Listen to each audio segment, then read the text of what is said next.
ફતેપુરના મહંત ભક્તિરામ બાપુના વરદ હસ્તે ધ્વજવંદન કરવામાં આવ્યું.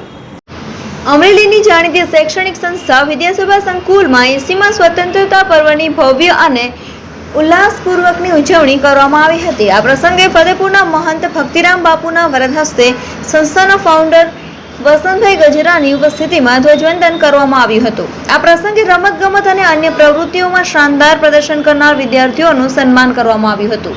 આ શુભ પ્રસંગે ખૂબ મોટી સંખ્યામાં વિદ્યાર્થીઓ આમંત્રિત મહેમાનોની ઉપસ્થિતિમાં સુંદર કાર્યક્રમ સંપન્ન થયો હતો. 80મા સ્વાતંત્ર્ય પર્વની ઐતિહાસિક ભવ્ય ઉજવણી થઈ રહી હોય ત્યારે આપણી વચ્ચે જેમણે હમણાં જ ધ્વજારોહણ કર્યું એવા માનનીય આપણી બાજુના જ ફતેપુરમાં ભોજલધામના મહંત શ્રી પૂજ્ય ભક્તિરામ બાપુ આપણી વચ્ચે પધાર્યા છે. એમનું અભિવાદન જોરદાર તાલીઓથી આપણે કરીએ.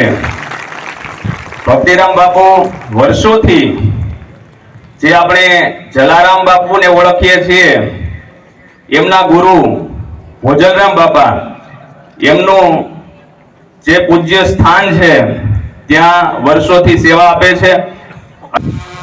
ધ્વજવંદન કર્યું એવા ગુરુજી, જેમને મહેમાનો મોટી સંખ્યામાં ઉપસ્થિત હતા.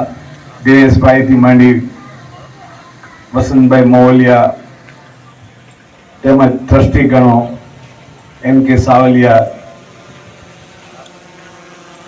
આજે જ્યારે આપણે 80 વર્ષ થઈ ગયા આપણા દેશને આઝાદી મળી, આપણે એ વિચારવું જોઈએ કે આપણો દેશ કેટલા વર્ષો ગુલામ રહ્યો અને ગુલામીથી બહાર નીકળવા માટે કેટલા શહીદો, કેટલા લોકોએ પોતાની જાન દેશ માટે બિછાવર કરી દીધી. એ જે આ દેશની આઝાદી કઈ બીજી આપણને મળી નથી.